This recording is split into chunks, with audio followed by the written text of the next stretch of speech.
Have you ever wondered why some people seem to leave this world so quietly, so peacefully, while others seem to struggle against the end, holding on with everything they have? Maybe you've felt it too, that silent fear, in the early hours of the morning, or in the hush of a hospital room. Maybe you've asked yourself, will I be ready when my time comes? Will I know how to let go? Tonight, I want to share with you an old story, a simple one, about an ordinary man, an empty chair, and the long, winding road toward making peace with the inevitable.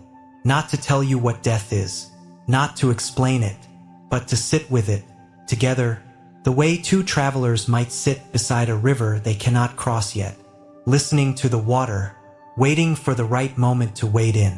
Because sometimes, the greatest healing doesn't come from knowing all the answers. It comes from having the courage to listen.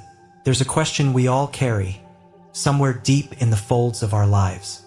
It hums under the surface of birthdays, anniversaries, graduations. It lingers behind hospital curtains and late-night whispers. It stands quietly behind the moments we try to celebrate, and sometimes behind the moments we try to forget. And that question is this: why do some people live long and healthy without trying, while others, no matter how they fight, fall sick and fade away? We've all seen it, haven't we? The man who smoked every day and still danced at his granddaughter's wedding at 90. The woman who ate carefully, exercised, prayed, and yet left this world before she saw her own hair turn gray. The child who fought for every breath. The old man who passed gently in his sleep, without ever once calling out in pain. It doesn't seem fair. It doesn't seem to follow any rule that medicine or science can fully explain. So we tell ourselves stories. We call it genetics, luck, karma. We try to find comfort in explanations that sound clean and logical. But late at night, when the world grows still, when the ticking clock sounds louder than our own breathing, another thought creeps in, softer but deeper. Is our time already written before we even take our first breath? Are some lives marked, not by choices or medicine, but by something older, something we've forgotten how to name? Maybe, just maybe, the truth isn't written in the textbooks. Maybe it isn't found in hospital corridors or measured in years. Maybe it lives inside a story, an old story, one passed down not through ink, but through the hush of firelight and the silence between two beating hearts. Tonight, I want to tell you such a story, not to explain death, not to solve the puzzle we all secretly carry, but to sit beside it, like sitting beside a quiet river, feeling the current tug at our toes, reminding us there are things in this life that are not meant to be controlled, only witnessed, only understood. The old ones knew this. They said, the body dies once, but the heart, it dies many times before. They said, to fear death is to misunderstand life. To make peace with death is to finally live. And so, under this soft, humble light of the ancient one's words, let us begin, not with fear, not with answers, but with a simple willingness to listen, because sometimes the medicine the soul needs is not a cure, it is a story. And the story I'm about to tell you begins with an ordinary man and an empty chair. In a small coastal village where the fog rolled in thick every morning and the seagulls cried louder than the church bells, there lived a man named Samuel Brooks. Samuel was not the kind of man who made much noise in the world. He was a carpenter, the kind who measured twice, cut once, and spoke only when necessary. His hands were thick with calluses. His shirts always smelled faintly of cedar and salt. If you asked anyone in town about him, they'd probably say the same thing. Good man, honest, keeps to himself. He lived alone in a weather-beaten cottage perched on the edge of the cliffs, where the ocean's breath would batter the windows every night.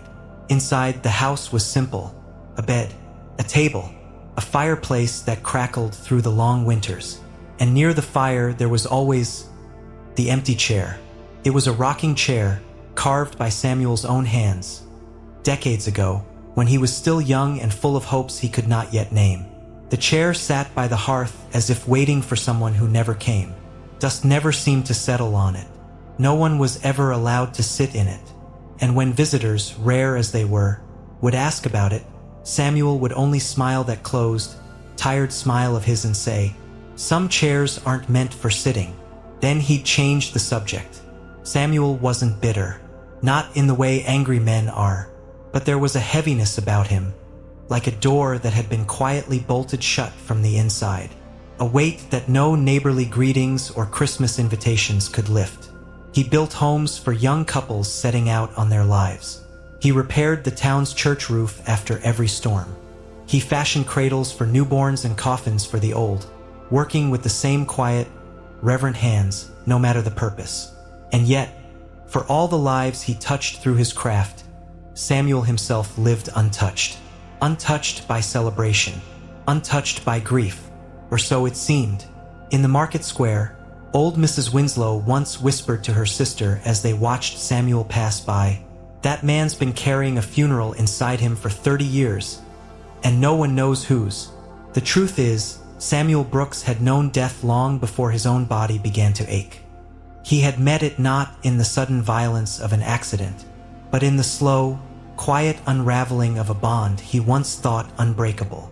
The empty chair, always there, always waiting, was not a piece of furniture. It was a monument, a silent marker of something left undone, something Samuel had never found the courage to forgive. Years went by. The seasons spun their endless wheel. The village changed. The old fishermen retired. New families moved in. Children grew into shopkeepers and sailors. But Samuel stayed the same, building, repairing, polishing the empty chair every Sunday afternoon, as if preparing it for a guest who never arrived. And so he lived, and so he aged, past 40, past 50, into the tender years when the body begins to whisper reminders of its own impermanence. A creak in the knees, a tightening in the chest, a shortness of breath after walking the hill up from the docks. Samuel felt them all. But he shrugged them off the way he shrugged off winter chills, just part of life on the edge of the sea. What he did not shrug off, however, was the growing sense that the chair was waiting, and that one day soon he would have to sit in it. But not yet, not yet. There were still things to build, still things to fix, still ways to stay busy enough to pretend that the past and the end could somehow be kept outside the door. The first time Samuel made the chair, he was only 23. It was late autumn, and the air in Maine had that sharp, clean bite that smelled of salt and burning wood. He had just lost his brother, not to war, not to disease, but to something far quieter. A river crossing gone wrong on a night when the fog swallowed the roads, and the ferry never arrived. His brother's body was never found, just an abandoned coat on the riverbank. Just a mother's wailing that seemed to stain the whole village in gray sorrow. Samuel, younger by 2 years, had promised to meet him that night. He had promised to walk him home, but he'd fallen asleep, just for a moment, just long enough to wake and find the fire burned low, the clock ticking past midnight, and the storm rolling in. By morning, it was too late. Samuel never forgave the boy he once was, the one who chose comfort over duty, warmth over watchfulness. The chair was born from that guilt. His hands carving would not for beauty, but for penance. Each curve of the rockers, each notch in the spindles, a silent apology to someone who could no longer hear it. He placed the chair by the fire because it felt wrong to leave it outside.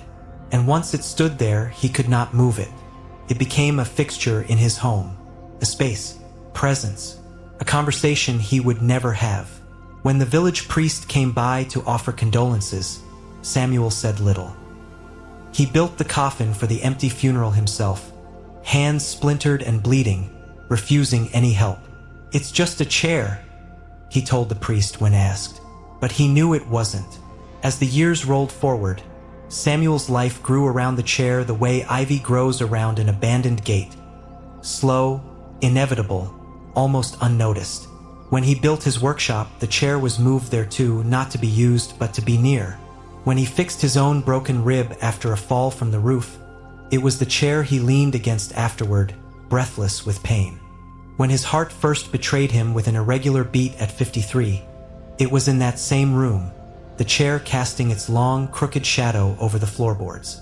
Neighbors who came seeking his help would glance at it uneasily, sensing, without understanding, that they were not welcome to touch it. Children, curious and bold, were hushed by their parents before they could ask. It was simply known. Samuel's chair was not for sitting. It was for remembering, or perhaps for waiting.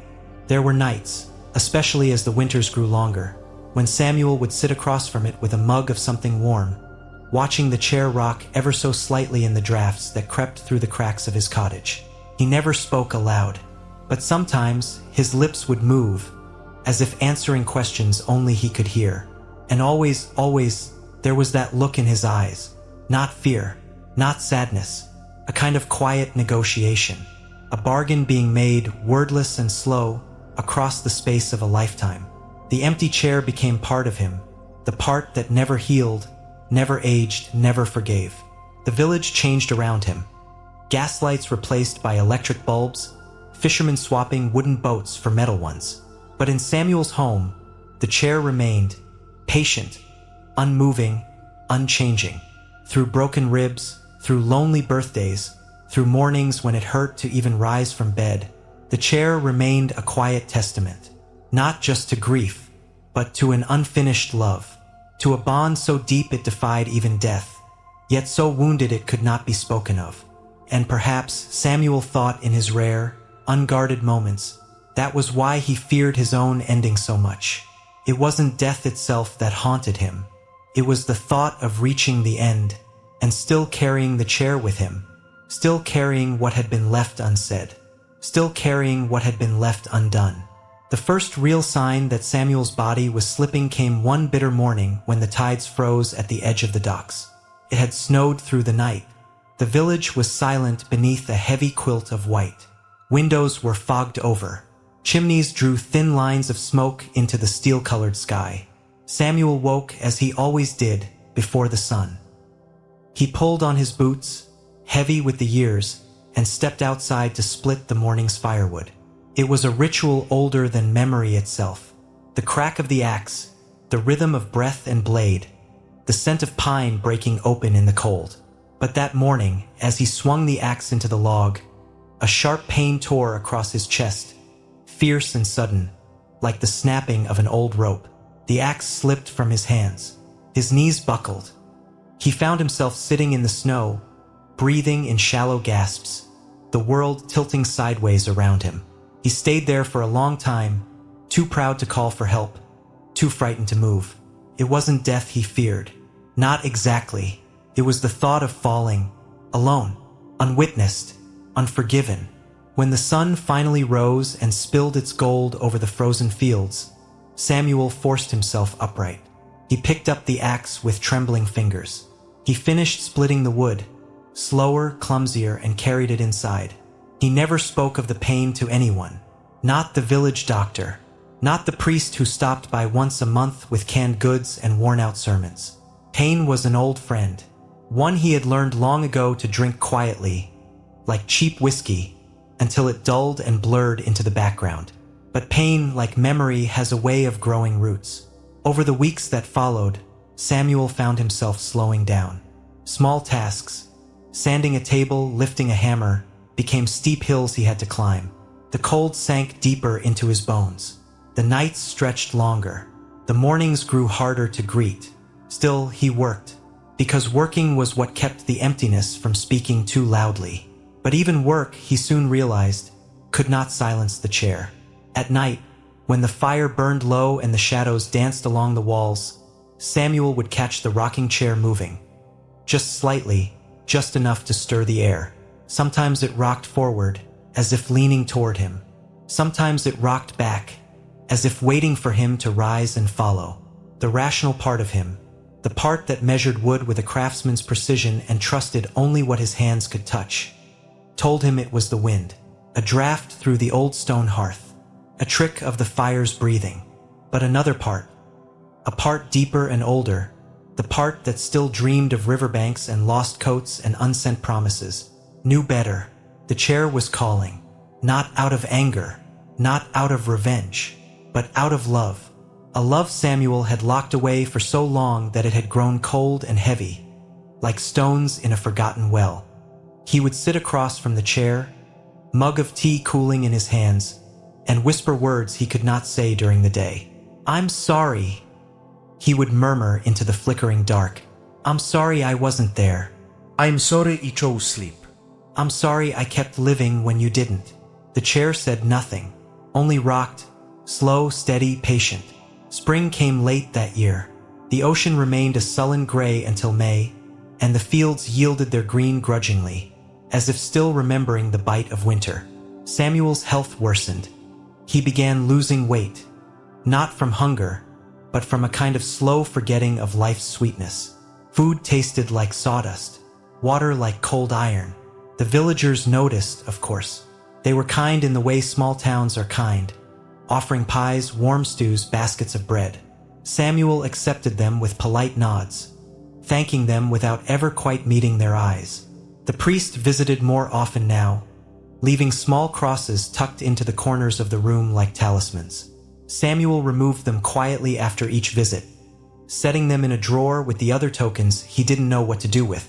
One evening, as a warm June storm rolled in from the sea, Samuel sat by the fire, watching the chair again, and allowed himself to wonder, what if he simply sat in it? What if he stopped running, stopped building, stopped fixing, stopped apologizing to a memory that had already forgiven him long ago? The thought terrified him more than death ever had, because sitting in that chair would mean admitting that the story was ending, that the chapters he kept trying to write with every birdhouse, every repaired door, every polished coffin, were already closed. And more than that, it would mean admitting that he was not, after all, alone. That love, unfinished though it was, still waited for him, patient, endless, just like the chair. That night, Samuel dreamed of the river. But it was not the night he had lost his brother. It was a different night. The stars were bright overhead, and the water was calm, shimmering like a sheet of black silk. His brother stood on the far bank, smiling, the way he had smiled when they were boys, sneaking apples from Old Man Riley's orchard. He did not call out. He simply stood there, hands in his pockets, waiting. Samuel tried to speak, but the words stuck in his throat like stones. He waded into the river. The water was warm, not cold as he expected. It embraced him, lifting him, carrying him forward. But just as he reached the middle, just as he reached for his brother's hand, he woke. The fire had gone out. The room was dark. The chair was still. But something inside Samuel had shifted. He rose from his seat, slow, stiff, every joint protesting, and stood before the empty chair. For a long time, he simply looked at it, not as a relic, not as a tombstone, but as an invitation. And for the first time in 30 years, Samuel Brooks sat down. The chair creaked under his weight, not in protest, but in welcome. The wood, worn smooth by decades of waiting, seemed to sigh beneath him. And as he sat there, hands resting on the armrests, eyes closed against the gathering dawn, Samuel felt something he had not felt since boyhood, a kind of peace, small, fragile, trembling like a newborn foal, but real. The fear that had clung to his ribs, the shame that had hollowed out his chest, the endless gnawing loneliness, it all loosened, it all lifted, not because it was erased, but because it was finally allowed to exist. Samuel wept then, quiet tears that soaked his weathered hands, not out of sorrow, not out of regret, but out of relief, the kind of relief that only comes when you realize you no longer have to carry the weight alone. The chair rocked gently beneath him. The rain tapped softly at the window panes. And for the first time in his life, Samuel Brooks stopped trying to outbuild death. He sat with it instead. He made peace with it, not by fighting, not by fleeing, but by simply sitting still. After that night, something subtle but irreversible shifted inside Samuel. It wasn't dramatic.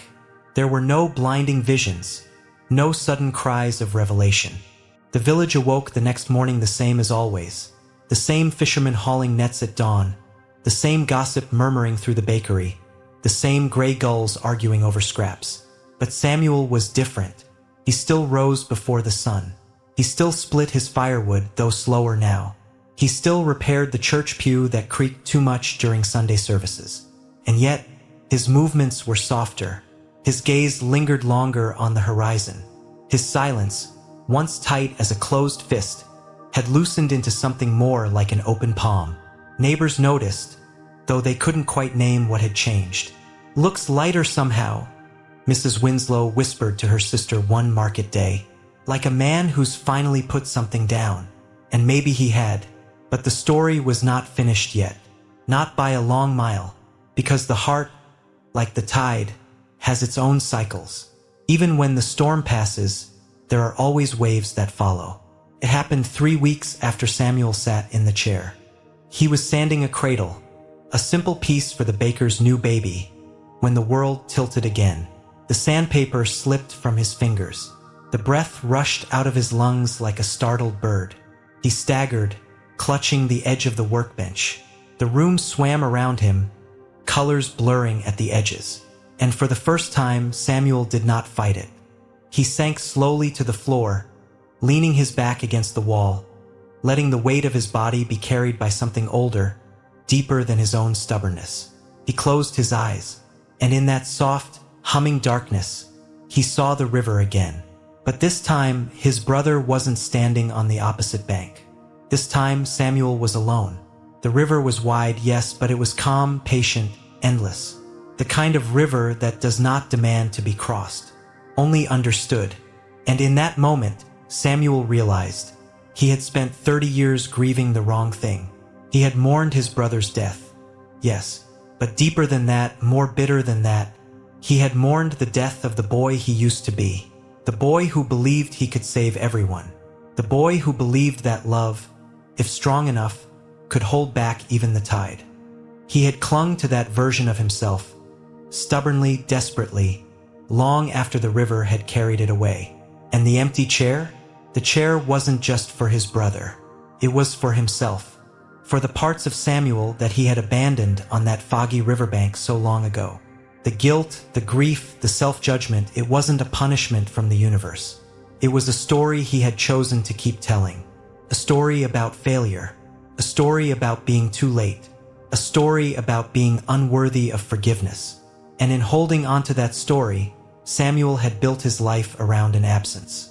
A hollow center. An invisible wound that no amount of good work, no amount of sturdy tables or rocking cradles could fill. Sitting on the floor of his workshop, heart pounding unevenly in his chest, Samuel finally understood. The real fear had never been about dying. It had been about dying before making peace with the boy he had left behind. Tears came again, not in a flood, but in slow, aching drops, like rain leaking through an old roof. "I forgive you," Samuel whispered, the words rasping against his dry throat. He wasn't sure who he was speaking to. Maybe his brother, maybe the river, maybe the boy who had slept too long, maybe all of them. "I forgive you for falling asleep. I forgive you for being young. I forgive you for being human." The silence that answered him was not empty. It was full, full of the soft, invisible presence that had been with him all along, waiting for him to turn and notice. When Samuel finally rose, slowly, every joint complaining, the world seemed sharper somehow. The grain of the wood under his fingertips, the salty tang of the sea breeze through the cracked window, the golden dust motes dancing in the sunbeam across the floor.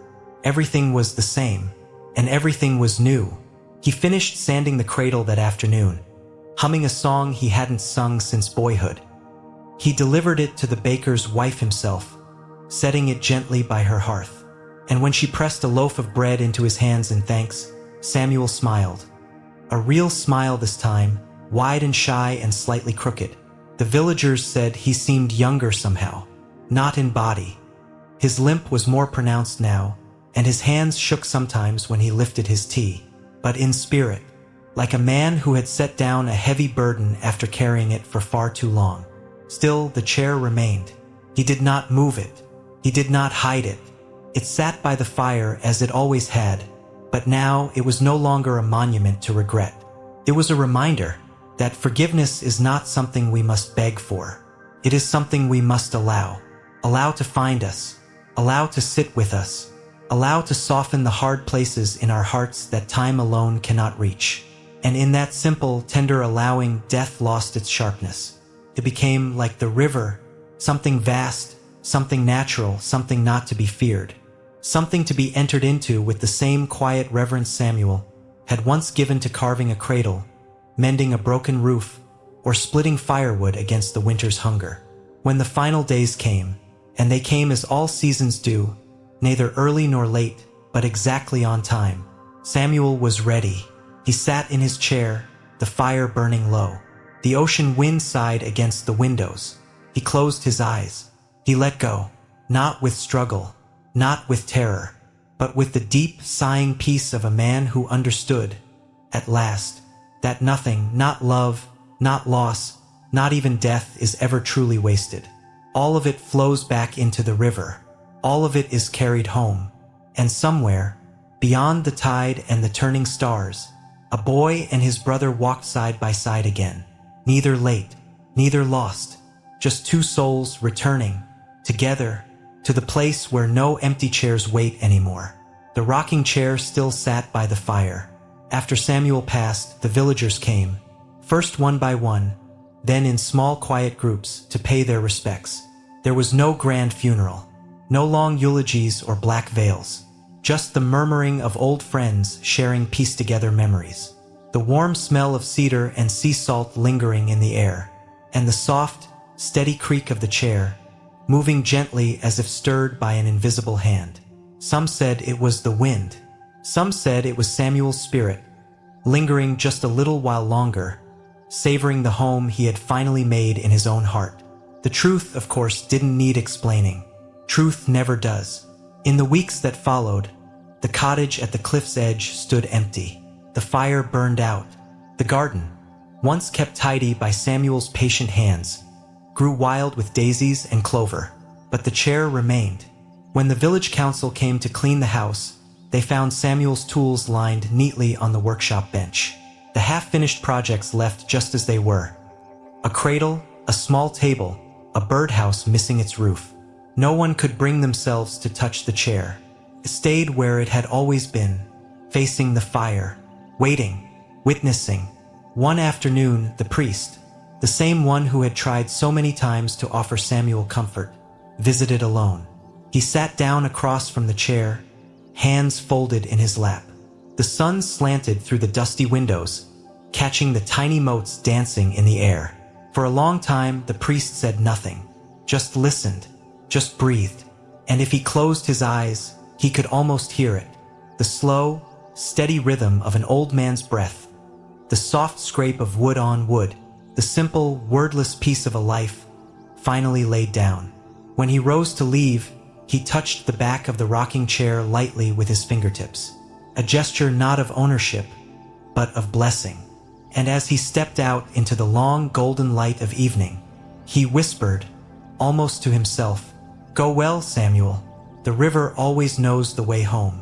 After that day, no one lived in Samuel's house. It wasn't out of fear or superstition. It was something else, something quieter, as if the house itself had finished its work and was ready to rest too. Seasons turned. Winters thickened the trees with ice. Summers softened the fields with green. New families moved into the village, bringing fresh laughter and younger footprints to the worn cobblestones. But still, once in a while, when the wind blew just right across the cliffs, the old ones would pause in their gardens, lift their heads and smile, because they could hear it, the soft, steady creak of a chair rocking gently by a fire that no longer needed tending. Not a ghost, not a memory, just a reminder that life does not end. It flows, that love does not die, it changes, that forgiveness is not earned. It is allowed. And death is not a door slammed shut. It is a river that carries all things home in its own time, in its own way. As the Buddha once said, the seeds we plant in the heart do not die. They flower beyond this life, beyond this body, beyond this breath. Samuel Brooks, who once built homes for others but carried a house full of sorrow within himself, had finally built his truest home, not from timber, not from nails, but from forgiveness, and from the simple, sacred act of sitting still. The chair remains, but now it rocks not out of loneliness, not out of regret. It rocks because the wind remembers. It rocks because the river sings.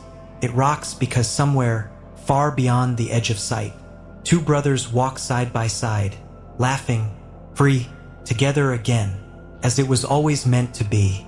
Maybe in the end, death isn't the enemy we imagined. Maybe it's a river, a quiet one, carrying all things home, not in anger, not in judgment, but in understanding. And maybe making peace with death isn't about fighting harder, living louder, or holding on tighter. Maybe it's about sitting still, forgiving the old stories we told ourselves, and remembering that even when we feel most alone, there is a love, a forgiveness older than memory, waiting quietly for us. As the Buddha once said, "The seeds we plant in the heart do not die. They flower beyond this life, beyond this breath." May you walk gently toward that river, unafraid. May you sit beside the fire of your own heart and know you are already home. If this story touched something inside you, I invite you to stay a little longer with us. There are many more old stories to tell and many more rivers to listen to. Thank you for being here. Until next time, breathe softly and walk slowly.